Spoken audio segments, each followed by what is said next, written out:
Bueno, entonces sean bienvenidos a esta tutoría de repaso número 6 de la materia de práctica docente, profesor de matemática. Estamos en esta ocasión abordando la unidad número 8, la cual se titula Modelación y modelaje en la enseñanza de las matemáticas. Estamos viendo de que para la enseñanza, pues siempre estamos tratando de buscar cuáles son las diferentes estrategias que nosotros podríamos tener para la enseñanza. Y a lo largo de esta asignatura, pues hemos hecho este análisis de cuáles son las circunstancias, estilos de aprendizaje, la evolución en metodologías que se han tenido de la enseñanza de la matemática. Y en esta ocasión, pues nos corresponde abordar un estilo en específico que es la construcción de modelos para acercar la realidad a los estudiantes. Así que sean bienvenidos. Vamos a hablar un poquito sobre este tema, a qué nos referimos cuando hablamos de modelar y modelación en matemática, cuáles son algunos de los pasos que nosotros podríamos seguir con nuestros estudiantes y algunos ejemplos pues que también podríamos utilizar y se aplican a nuestra realidad para finalmente pues elaborar algunas conclusiones. Así que para quienes nos acompañan a la reunión, sean bienvenidos. Veamos entonces. Cuando hablamos de un modelo matemático, quizá nosotros pensemos en una ecuación, en una función o en una eh, situación de la vida real, ¿verdad? En la cual nosotros podamos, por ejemplo, predecir. Estamos acostumbrados a escuchar, ¿verdad? Que un modelo matemático nos predijo un terremoto o la llegada o la retirada de un invierno, por ejemplo. Entonces, estamos cierta manera familiarizados con esta palabra. Y quieres o no, cuando escuchamos la palabra modelo, pues nos referimos a algo que podríamos decir que es ejemplar o está dentro de esos cánones que nosotros aceptaríamos como de normalidad. Entonces, lo mismo pasa en el caso de matemática.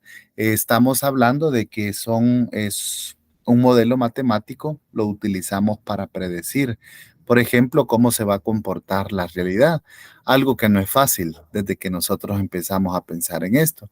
Por eso algunos autores hablan de un modelo matemático como un conjunto de símbolos, relaciones matemáticas que traducen de alguna manera un fenómeno en cuestión o un problema realista. Y a esto es lo que se le denomina como modelo matemático.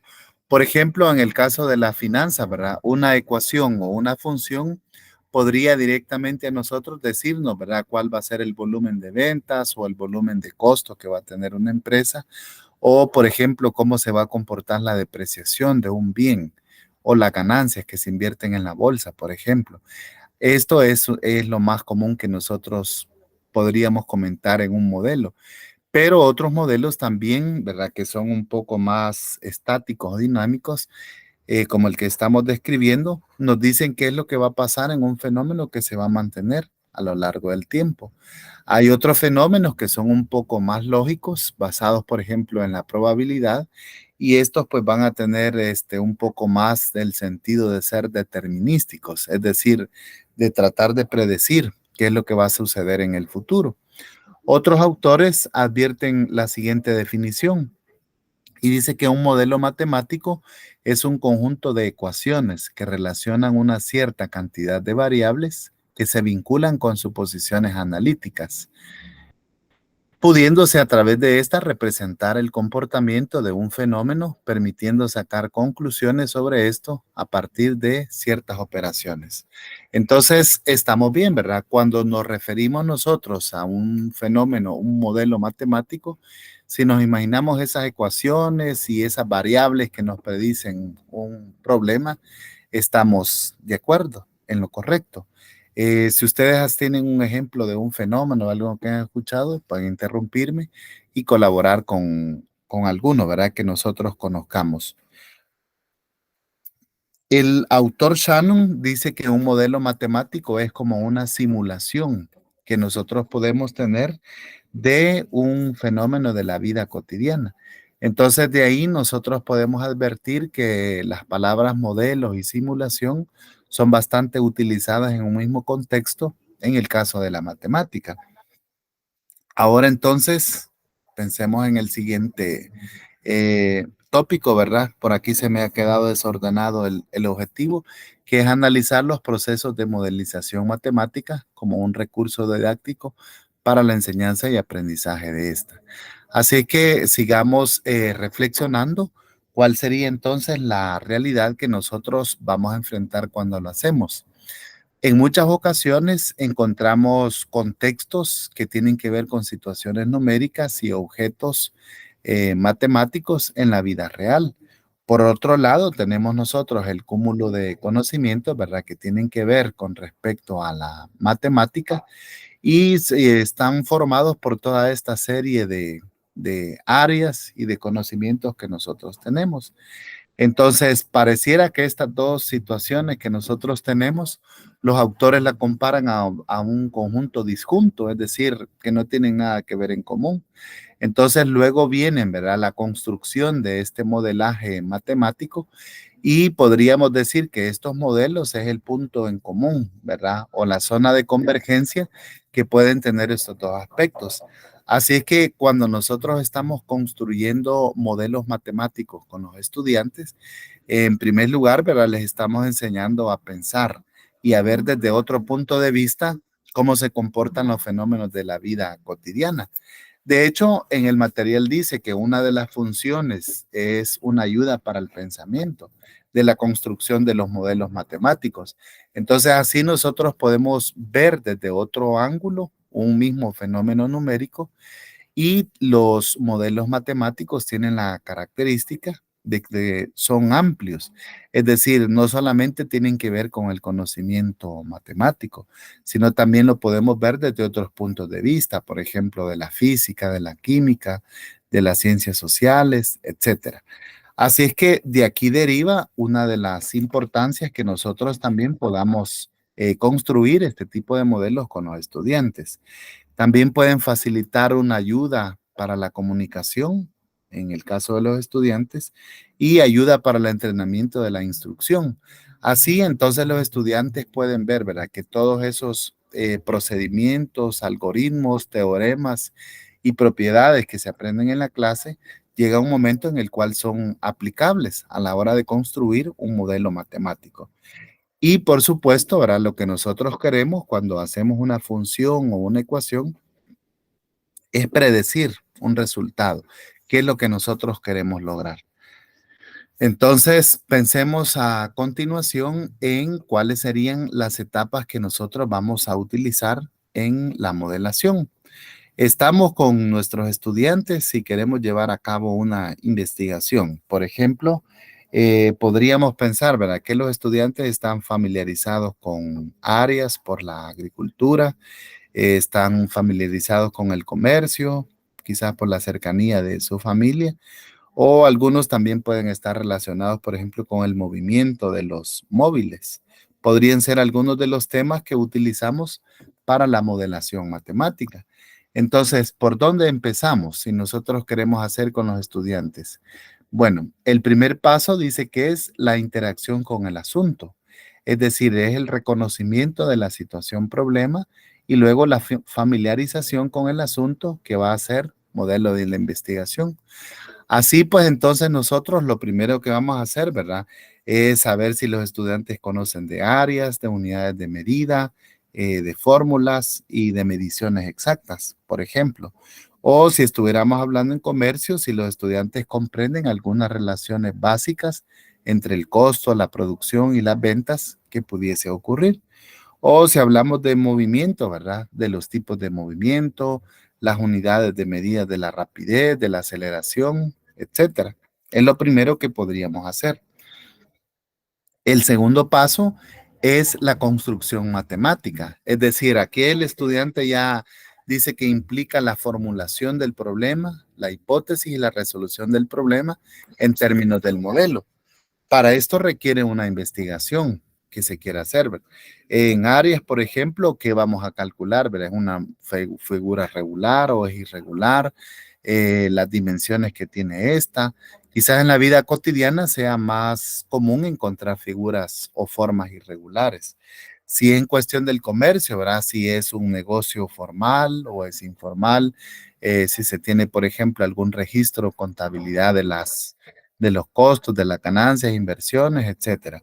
O si es, por ejemplo, del tipo de movimiento, si los estudiantes han tomado algunos datos iniciales, cómo se podrían recolectar para empezar a formar este modelo. Este sería el segundo paso. Así entonces, ya con toda esta información recolectada, pasamos al último paso que sería la interpretación y la convalidación de este modelo que se ha construido. Entonces, con la ayuda de los estudiantes, quizás de un tutor o de un profesor, puedan construir esta ecuación, esta función que puede modelar la situación, ¿verdad? Y así entonces nosotros podemos interpretar y darle forma a la solución. En términos generales, ¿verdad? Estos serían los tres pasos que se siguen para poder construir la modelación. Por supuesto, cuando le llevamos a práctica con los estudiantes, podemos darnos cuenta de que ya se requieren otro, ¿verdad? Tipo de momentos, quizás de investigación, datos que al final no nos sirven o errores que se han cometido en la construcción. Podríamos nosotros encontrarlos. Ahora entonces, podemos utilizar, como dice el objetivo de esta unidad número 8, ¿verdad?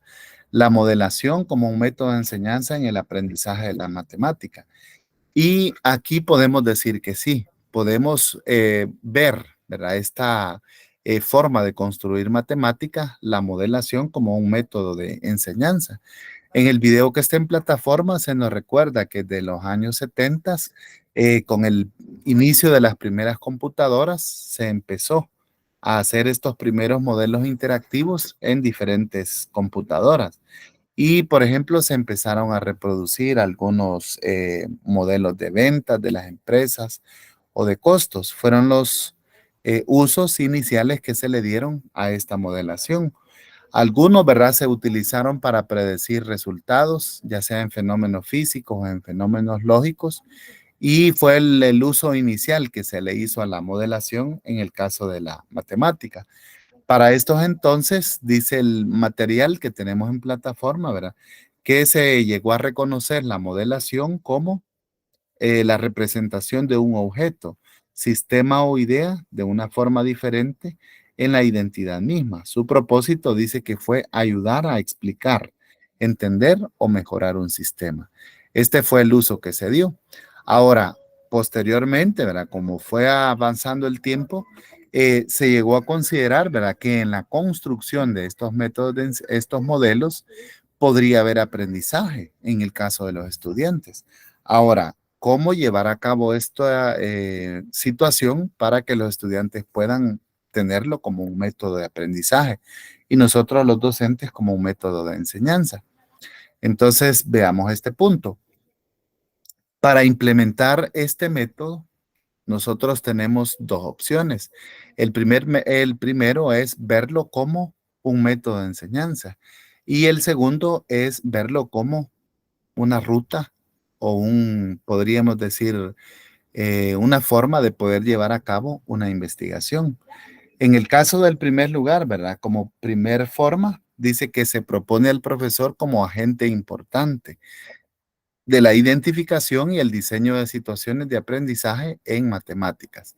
Aquí estamos hablando, ¿verdad? Que una modalidad de este método podría ser que el docente sea quien proponga los temas para poder llevar a cabo esta modelación en matemática. Quizás el docente hizo una investigación previa de lo que sería accesible a los estudiantes y el tipo de modelos que ellos podrían construir. O también, ¿verdad? Quizás pueda sugerirles algunas fuentes de información que ellos pueden ser accesibles a los estudiantes. Cuando se hace de esta manera, ¿verdad? Entonces el docente es el que se plantea, ¿verdad? Como un agente que acerca o identifica la información y el diseño de situaciones de aprendizaje de las matemáticas. Es decir, estamos centrando o poniendo al docente en el eje, ¿verdad? En el centro del proceso de enseñanza-aprendizaje. Entonces esto favorece al docente, ¿verdad? Porque lo hace ver como el coordinador, el facilitador de este proceso y quien está orientando a los estudiantes.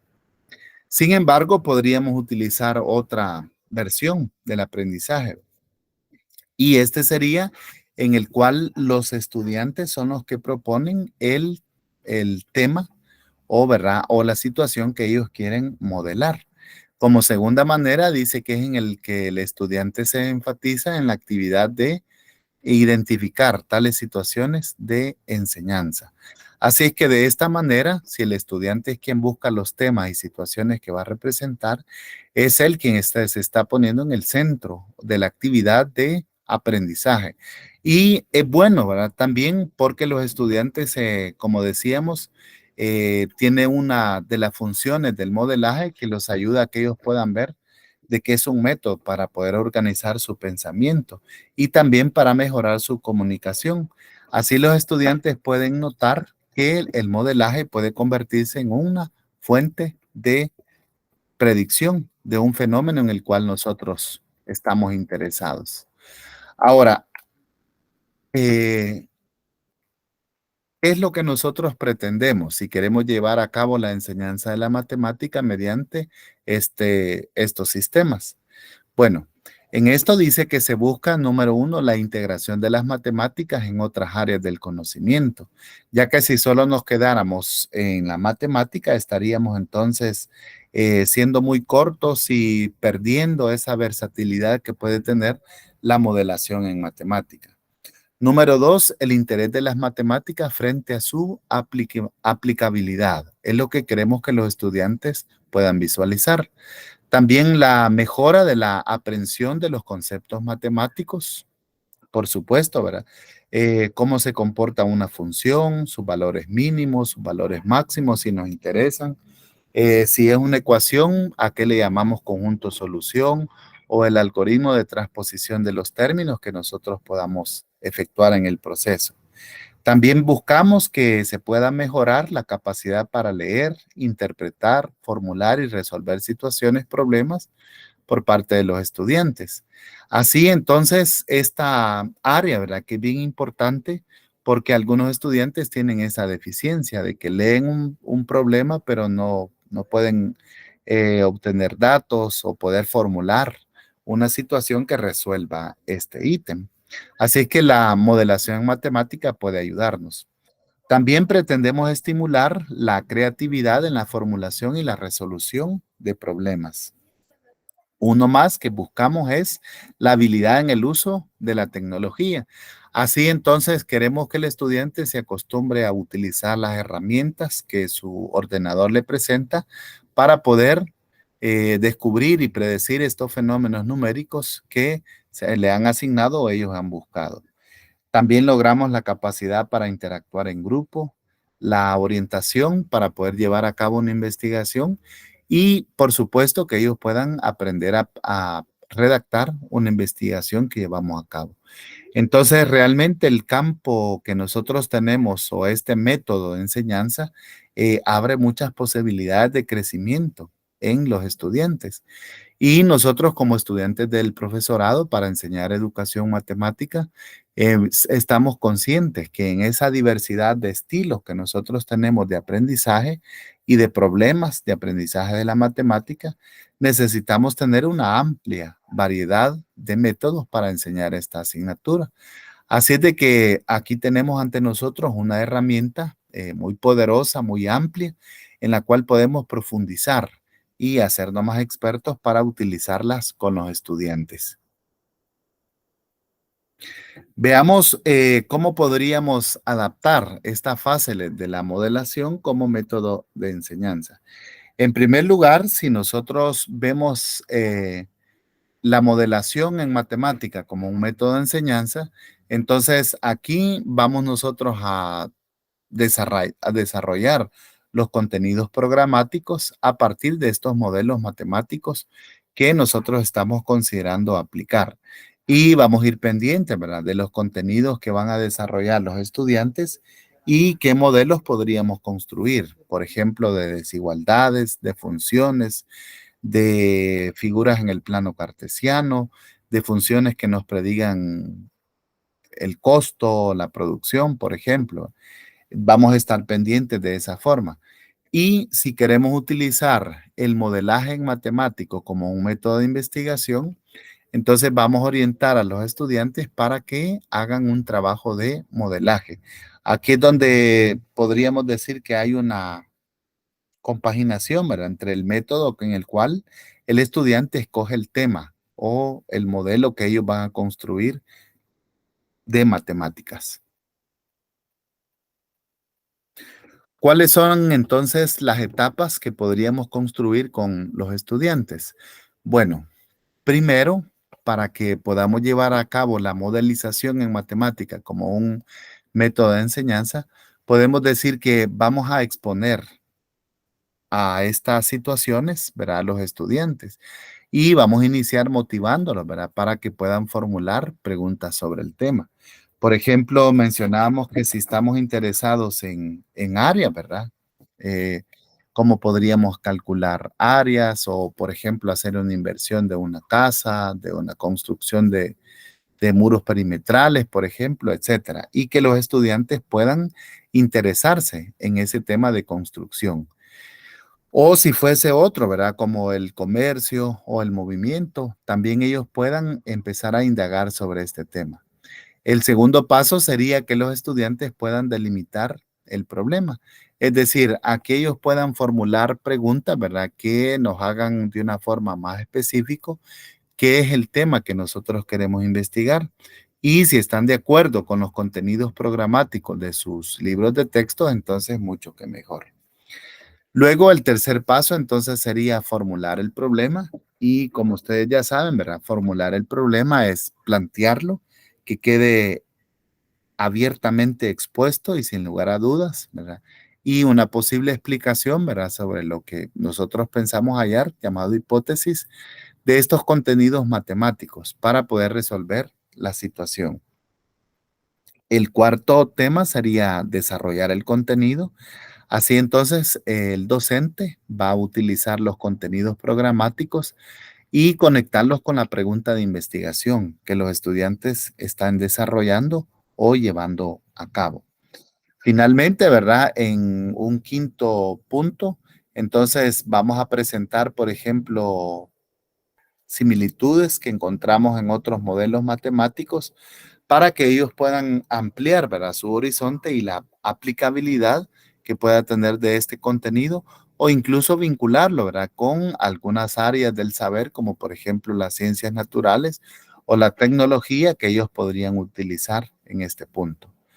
Finalmente, ¿verdad? El sexto punto es formular este modelo matemático que nos resuelva el problema. Y así los estudiantes pueden entonces retomar el problema y presentar una solución. De esta manera, entonces interpretar los resultados que van a tener así los estudiantes y poder confrontar la solución.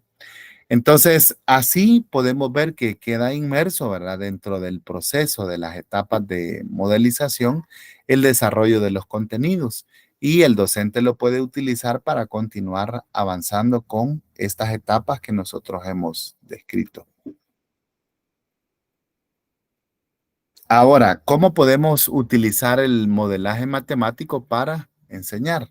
Bueno, entonces, por ejemplo, algo que nos puede utilizar mucho es conocer la clase a la que nosotros vamos a dirigirnos, conocer el tiempo disponible que tienen los participantes, porque van a necesitar en su tiempo fuera de clase invertir en investigar, quizás recolectar datos, etcétera.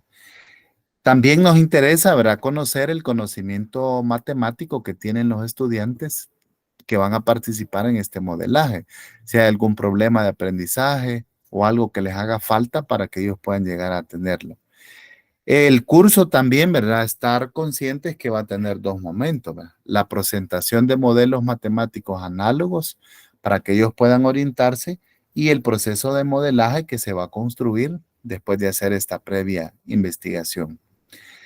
También un punto a tomar en cuenta es que los modelos deben ser presentados de forma minuciosa. Así entonces nosotros estamos hablando, ¿verdad? De que un modelo podemos vincularlo con otras áreas del saber y no vamos a dejar dudas que queden en el problema que estamos resolviendo. Vamos a resaltar los pasos necesarios para poder llegar a tener un resultado mediante los modelos análogos que nosotros presentemos. Entonces así los estudiantes puedan compararlos y que les sirvan de guía para llegar a hacer su investigación. En este aspecto, ¿verdad? De resaltar los pasos necesarios para obtener los resultados, es bien importante porque los estudiantes en algunas ocasiones, ¿verdad? No comprenden o puedan tomar un rumbo equivocado. Entonces es importante que ellos comprendan estos pasos para obtener resultados. El siguiente aspecto a tomar en cuenta es justificar o incluso recordar los conceptos matemáticos inferidos. Esto es bastante útil a la hora de utilizar este método de enseñanza porque los estudiantes pueden pensar de que si estamos en una situación de modelaje, algo podría ser diferente. Y, por ejemplo, ¿verdad? Cómo operar los números reales, cómo manipular una ecuación o una función matemática sigue siendo igual en un modelo matemático. Por eso dice aquí que es necesario, ¿verdad? Recordar algunos conceptos que los estudiantes vayan a tener. Y ya cuando estemos en el trabajo grupal de los estudiantes, también nosotros requerimos, ¿verdad? Estar bajo esta supervisión para que pueda haber un orden lógico en la resolución que ellos están presentando. Entonces, estos son algunos tips, ¿verdad? O consejos que podríamos utilizar para poderlo hacer. Y como ustedes ya saben, ¿verdad? Siempre la orientación y supervisión del docente puede ayudar mucho para llegar al objetivo que es presentar un modelo que nos prediga o resuelva una situación de la vida cotidiana. Veamos entonces algunos ejemplos de cómo se ha utilizado la modelización en la enseñanza de la matemática. Primero le voy a presentar uno que está en internet. No sé si se me pierdan. Sí, creo que es este. Este es una presentación, es un caso bastante bonito que me gustaría presentarles de esta página que se llevó a cabo.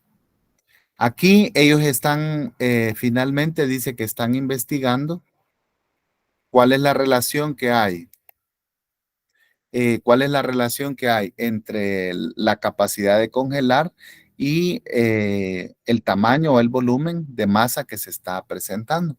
Entonces, en esta modelización se tomó en cuenta el tiempo que se tarda el hielo en derretirse según su masa y pueden observar que se han tomado diferentes masas y el tiempo posteriormente se tomó en cuenta.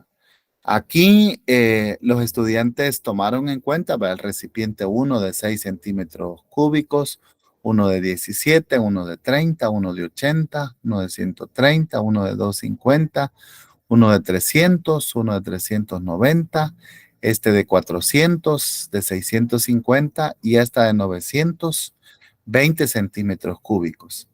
Posteriormente, esto dice que se expusieron para tomar en cuenta el tiempo que se tomaron para derretirse y se obtuvieron los siguientes resultados. Empezando desde el primero, con un tiempo de 56 minutos, el siguiente con 1 hora y 59 minutos, el siguiente con 4 horas y 44 minutos, hasta llegar así al último que se presentó de 11 horas y 40 minutos para poder derretirse, el tamaño más grande. Entonces se utilizó una muestra de 11 recipientes. Posteriormente, después a esto, ¿verdad? Se presentó ahí en GeoGebra, se han coordinado los pares ordenados, ¿verdad? Que representarían el primer eje los centímetros cúbicos y en el segundo el tiempo que se tardaron en horas en derretirse. Y vean ustedes que se utilizó un modelo exponencial. Voy a ampliarlo por si lo pueden ver. En este caso, aquí se presenta la ecuación y igual a 0.576x elevado al exponente 0.4676. La gráfica muestra cómo se comporta esta función exponencial y cómo conforme va aumentando el tamaño de la masa en centímetros cúbicos, el tiempo en derretirse también se va comportando de esta manera, el aumento de la temperatura, para poder llegar a construir entonces así un modelo matemático.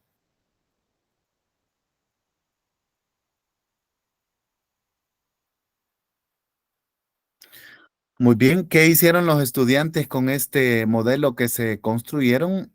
Tomaron en cuenta, ¿verdad? Que los vasos, todos eran del mismo material, dice, y llegar a las conclusiones, ¿verdad? De que se pudo tener esa función exponencial para poder predecir el tiempo con el que se va a derretir una masa utilizando esta ecuación.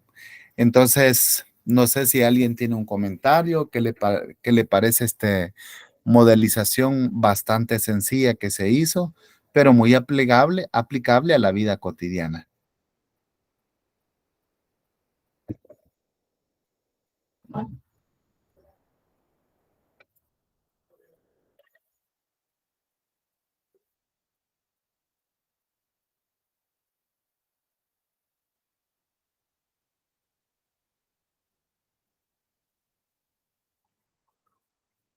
¿Sí? ¿Estamos ahí todavía? ¿Hay algún comentario?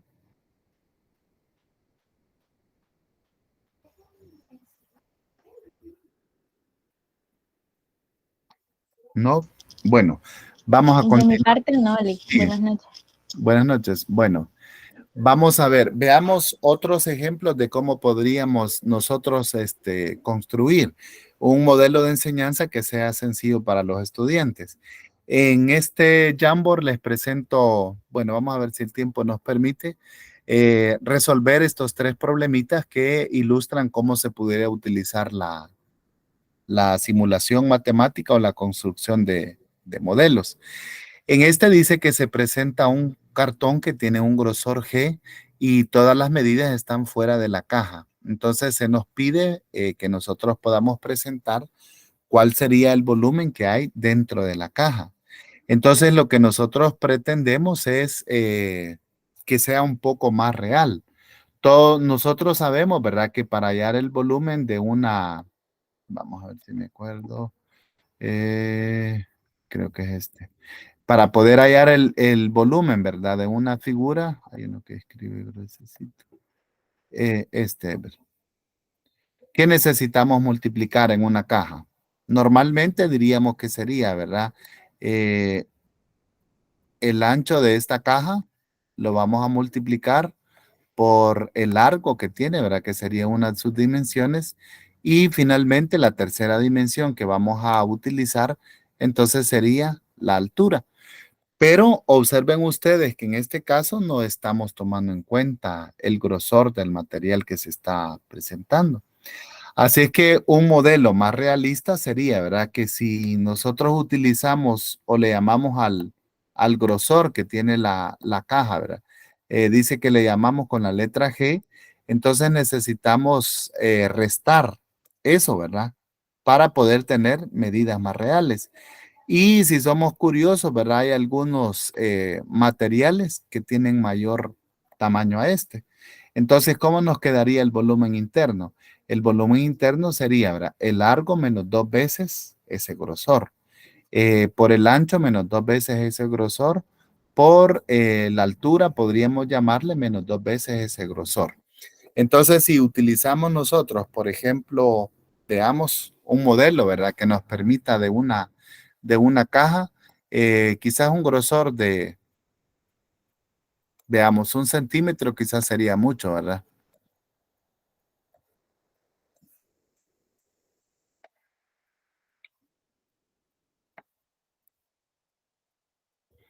Pero algunas cajas, por ejemplo, de electrodomésticos, ¿verdad? Que son un poco grandes, podrían quizás traer hasta medio centímetro de grosor. Entonces, ¿cómo nos quedaría el volumen que tiene una caja con ese grosor, ¿verdad? Entonces, veamos aquí, vamos a necesitar establecer la altura. Por ejemplo, pensemos en una cocina. Veamos, bolígrafo, rotulador, será este. Veamos un ancho para una cocina. Mm, Pongamos unos 50 centímetros.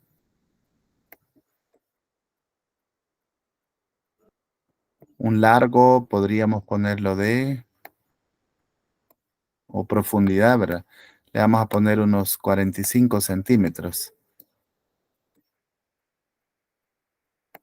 Y la altura para una cocina quizás tenga un poquito más del metro, ¿verdad? Le vamos a poner 1,20 o 120 mejor para trabajar a la misma unidad. Entonces 120 centímetros. Entonces aquí nosotros podemos escribir el modelo, ¿verdad? El volumen, entonces sería la aplicación, ¿verdad? Si nos vamos por primero, dijimos que sería el ancho, ¿verdad? A este 50 le vamos a restar 2 veces el ancho de la caja. Y si ese grosor lo queremos expresar en términos de una medida, ¿verdad? Que sea como una variable, entonces vamos a dejar el grosor en términos de G. El segundo factor sería el arco, que dijimos de 45. Entonces vamos a expresar este 45 y le vamos a restar los dos grosores que tendría el lado. Bueno, aquí me disculpan, pero esta máquina no es táctil. Y el último factor, vamos a continuar, sería la altura, que en este caso hemos dicho que es 120 menos 2 veces ese grosor que tiene la caja. ¿Y a qué tipo de función creen ustedes que vamos a llegar si multiplicamos estos tres factores?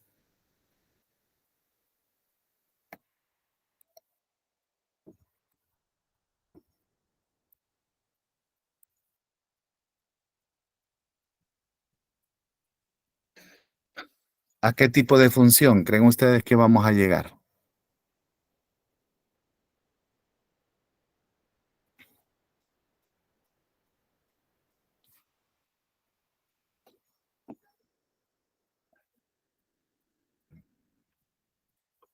Claramente podríamos decir que es una función cúbica, ¿verdad? Entonces, en la cual nosotros podemos hallar y modelar esta situación para, por ejemplo, hallar mínimo o máximo de volumen y mínimo de costo, por ejemplo.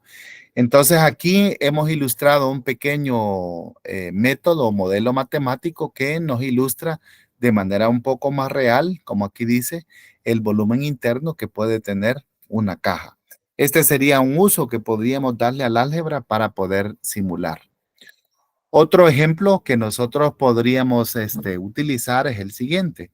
Dice que vamos a hacernos empresa de nuestras propias cajas. Se ha decidido que la caja que debe contener es 0,02 metros cúbicos, que sería aproximadamente como 20 litros, en el cual se va a poner tuercas y tornillos.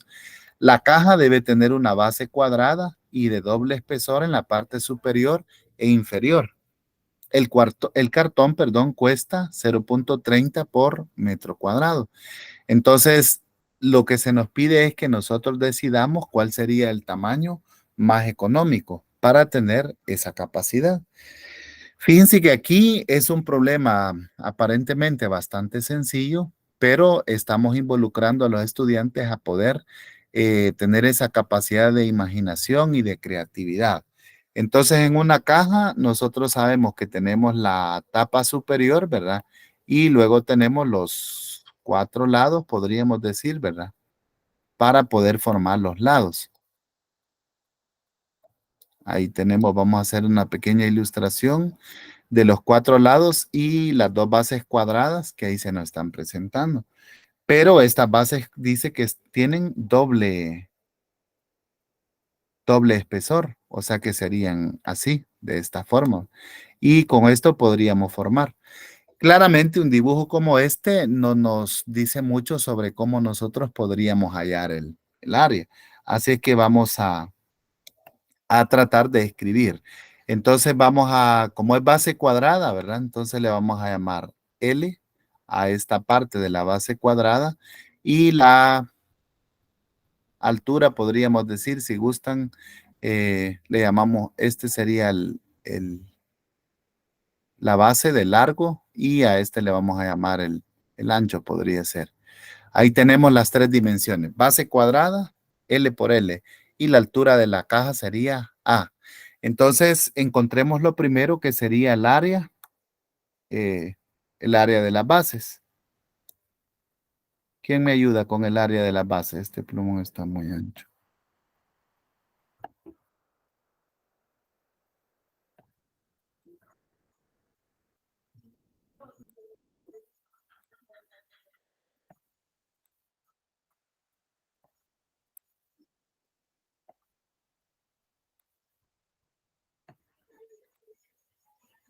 ¿Cómo nos quedaría el área de las bases? Veamos.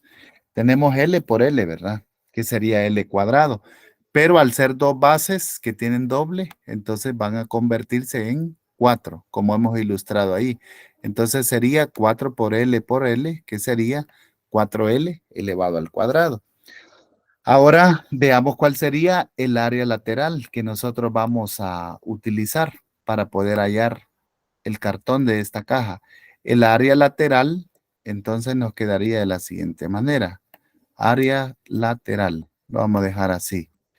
Veamos, ¿cuántos lados son? 4 los que vamos a tener, ¿verdad? 4 lados. Y estamos hablando de estos de aquí.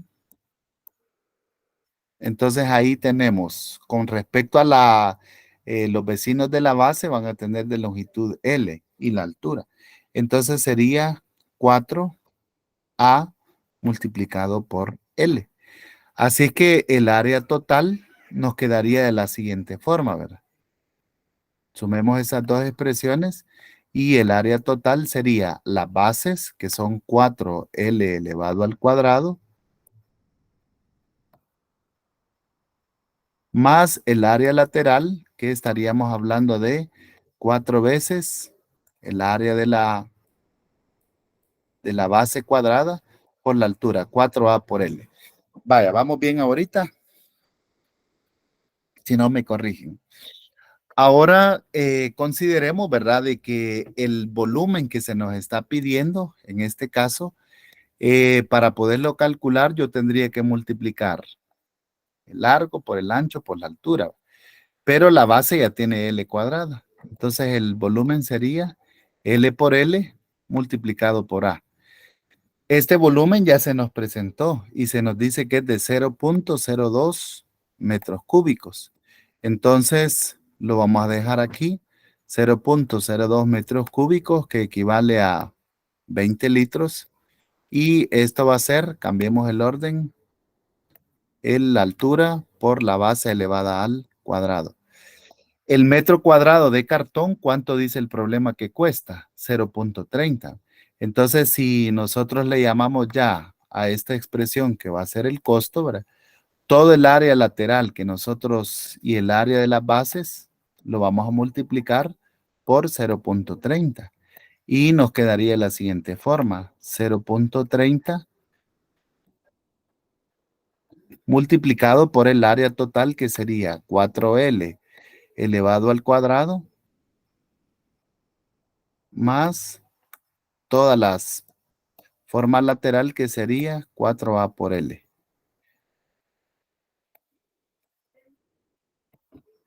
Y ahí tenemos una expresión en torno al costo. Ahora, observen ustedes que esa expresión tiene dos variables. Tiene la letra L y tiene la letra A. Entonces, trabajar con dos variables no nos sirve mucho, ¿verdad? Vamos a cambiar y vamos a despejar entonces aquí la letra L, ¿verdad? Si despejamos nosotros para A, entonces nos quedaría, ¿verdad? L pasa a dividir L cuadrado.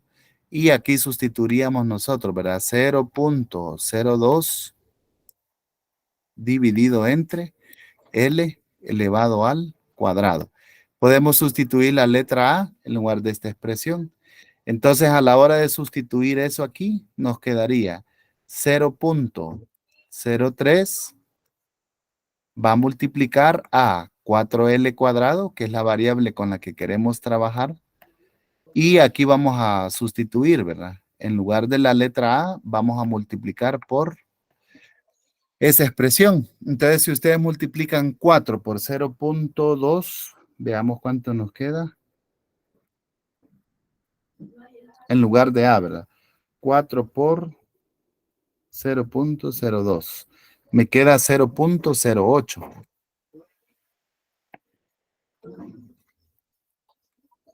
0.08 y nos quedaría L sobre L cuadrado. Entonces, si simplificamos, aquí nos quedaría todo sobre L.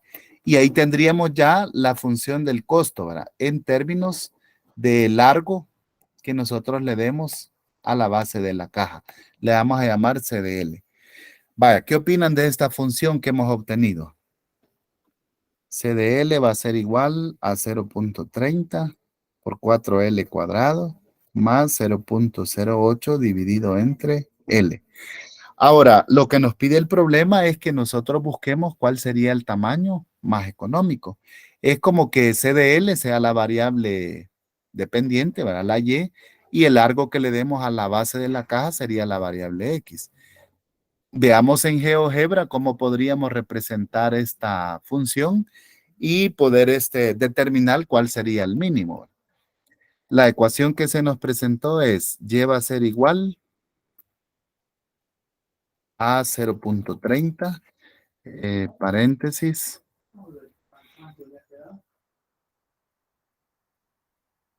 4x elevado al cuadrado, perdón, no me sale, al cuadrado más 0.08, uy, perdón, y va a ser igual a 0.30 factor de 4x elevado al cuadrado más 0.08 sobre x, que sería L. Y la función que nos queda es de esta manera. El valor que nosotros le vamos a dar es positivo, así es que vamos a ver la parte positiva de la función, a ver cómo se comporta. Y observen que en esta parte lo que se formó es una parábola. Vamos a borrar la anterior.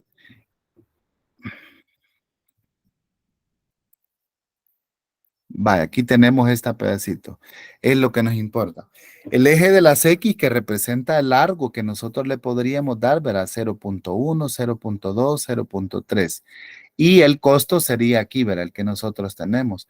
Entonces, por aquí tenemos un valor mínimo. Vamos a buscar el valor que nos diga los extremos relativos de la función y el que se nos presenta es en este punto A.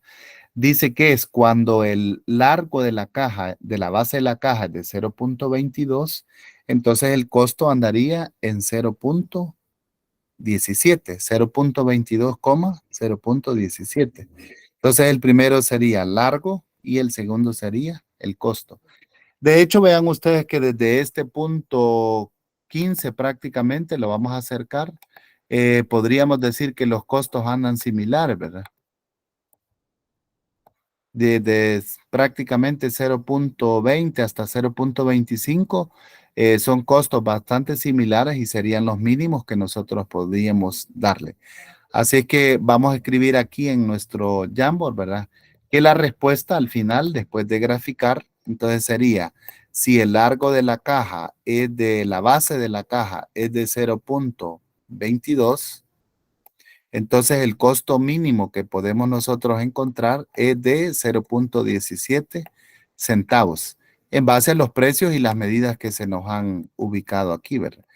Y este ya sería una ecuación, ¿verdad? Que nos modela una situación de la vida cotidiana para que los estudiantes puedan ver. ¿Qué logramos nosotros exponiendo problemas como estos? ¿Qué opinan ustedes?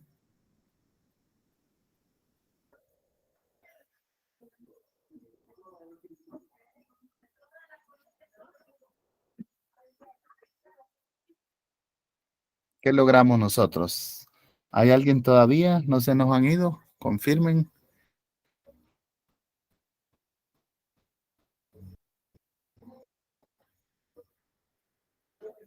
¿No? ¿Creen que es mucho para los estudiantes?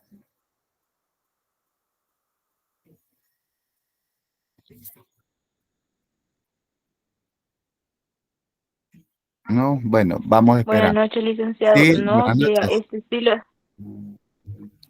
no sé si me logra escuchar. Sí, le escuchamos, Verónica.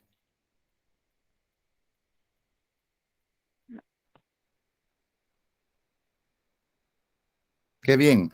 Bueno, me alegra que todavía estén aquí con nosotros.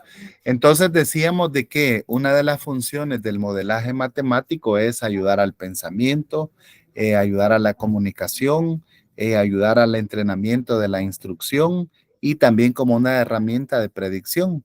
Este es un ejemplo muy bonito, ¿verdad? Me llamó la atención que nos muestra cuánto nosotros podíamos lograr con los estudiantes haciendo este tipo de modelajes matemáticos.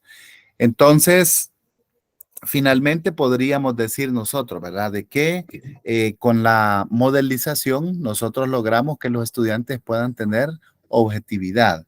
Esto significa, ¿verdad? Que los modelos no tienen emociones y no tienen sesgos, por lo que, por ejemplo, empresas o diferentes instituciones pueden tomarse su tiempo para diseñar un modelo matemático de sus procesos, con criterios, prácticas y capacidades institucionales que cuentan con análisis y objetivos.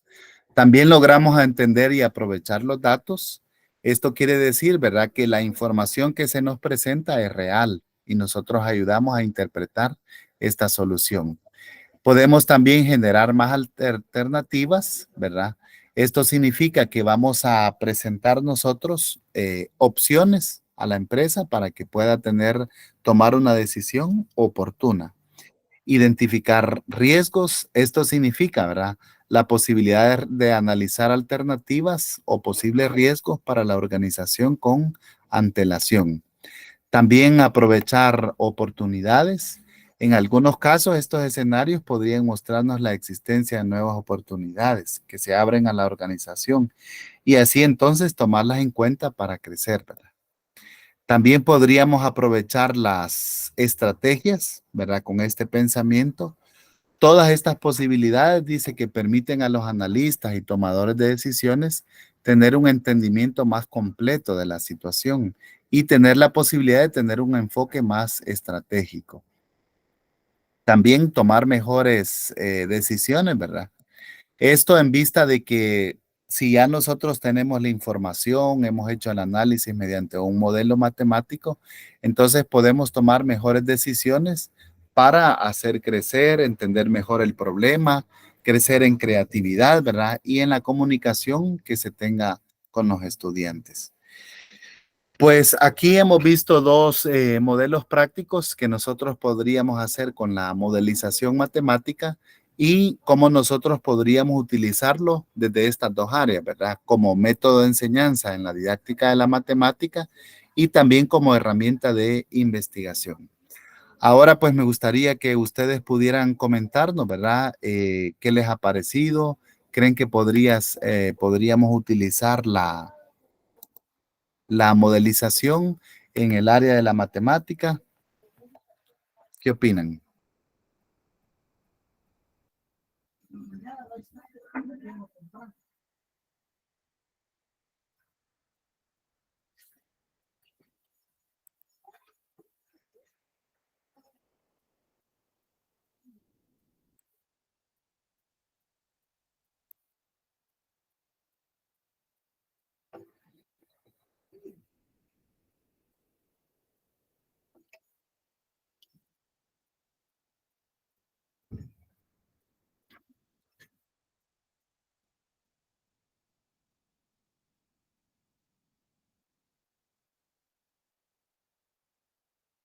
Sí, estamos ahí todavía. Hola Alex, sí, aquí estamos. Sí, vale.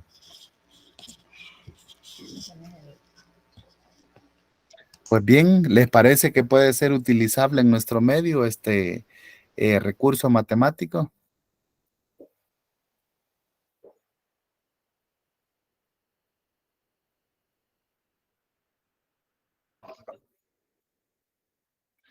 Quizás sí, ¿verdad? Este ejemplo que hemos visto pues está un poco avanzado, hablamos de ecuaciones cuadráticas y de su gráfica, ¿verdad? Quizás lo podríamos presentar en un nivel ya de bachillerato con estudiantes que han trabajado.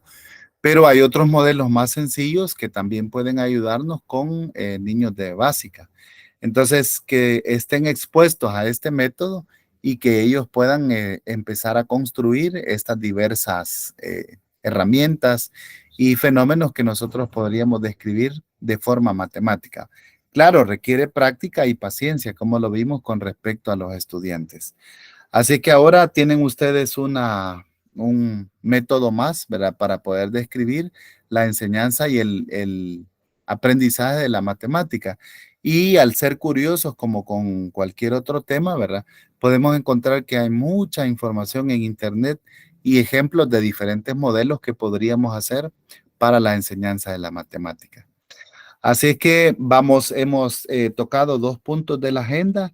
Uno sería cómo se utiliza la modelización en el caso de la enseñanza de la matemática y cuáles son algunas vinculaciones que podríamos hacer con la tecnología. En este caso ahora no utilicé presentación PowerPoint, pero les puedo compartir posteriormente los enlaces de Genial y de Jamboard, para que ahí nos quedaron diseñados. Entonces, en la jornada de mañana vamos a continuar hablando con respecto a la evaluación y el uso de la tecnología ya en la tutoría ordinaria. Así es que por ahí los espero alrededor de las 8 de la mañana para que cerremos con la tutoría número 6 y dediquemos algún espacio para el trabajo que ustedes están haciendo de práctica docente en las diferentes escuelas. Voy a cerrar la grabación y si hubiese alguna consulta, pues hay tiempo para que ustedes nos la puedan hacer. Y